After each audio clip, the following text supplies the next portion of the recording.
This example shows you how to use TurboPK's Rayleigh distribution in target coordinates. Rayleigh distributions are based on a circle of equal probability, in which, in our case, trajectories fall either inside the circle or outside the circle defined by the center at the aim point. And half of the trajectories are going to land outside the circle and half of them are going to land inside. So you can see on this dialog, the fourth item down is the CEP value. That's equal to 1 meter right now, meaning that half the trajectories are going to land within 1 meter of the aim point and half of them are going to land without. It's a way to estimate error in targeting. The aim point in our test here is going to be 0, 0. It's at the center of this target. The TLE is similar to the CEP in concept, except that it applies to the target. It's short for target location error, and it lets you simulate the variability or the unpredictability of where the target might be. The 1 meter is treated very similarly to a circle of equal probability in that we're saying that the target is going to be, or the center of the target is going to be within 1 meter of the aim point at for any sample. So half of them are going to be within 1 meter and half of them are going to be outside 1 meter.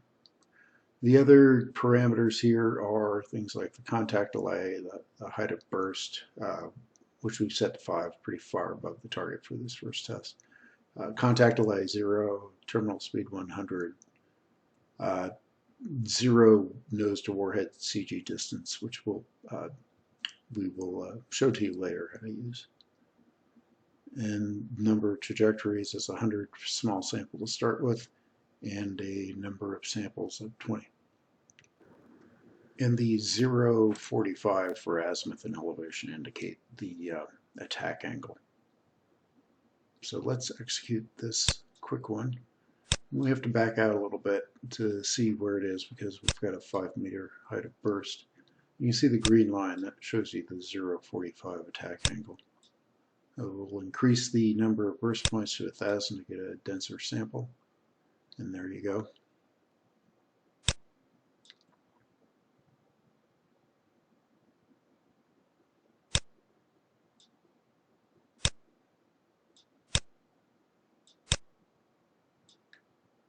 We're just showing the vulnerable components to give you an idea of where the burst points are actually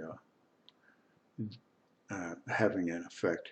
And with air blast effects on, see there's very little change in this case. It's the function of the location of the trajectories and the aim point and the actual location of the blast vulnerable components.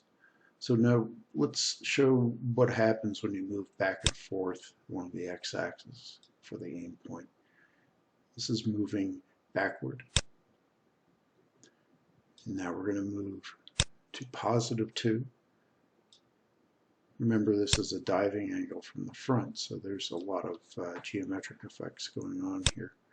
Let's move it back to the center where we were, and then lower the height of burst a little bit.